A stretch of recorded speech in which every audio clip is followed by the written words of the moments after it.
Hello guys, প্রথমে জানিয়ে রাখি আমার নতুন চ্যানেলের পুরনো ভিডিও, মানে এটা 2024-এ, তখন আমি মেলায় যাচ্ছিলাম। তো অনেকে বলবে এত পুরনো ভিডিও কেন দিচ্ছে। ভাই, আমার কাছে এখন ভিডিও সেরকম নেই করা, আমি অনেক পুরনো ভিডিও রেখে দিয়েছিলাম।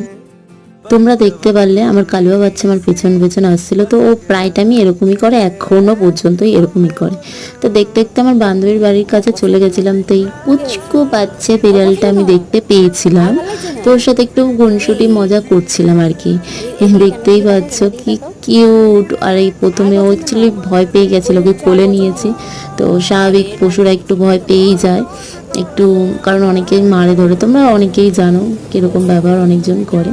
তো ওর সাথে আমি একটু মজা করছিলাম, তোমরা দেখতেই পাচ্ছ। তো ভয় পাচ্ছিল বলে ওকে আর কি নামিয়ে দিয়েছিলাম আমি। তারপরে আমার বান্ধবী ও তার মেয়ে চলে এসছে মেলায় যাব বলে। তো এই বাচ্চা বিড়ালটাকে নিয়ে আমাদের একটু কথা হচ্ছিল যে আরও নাকি বাচ্চা দিয়েছে।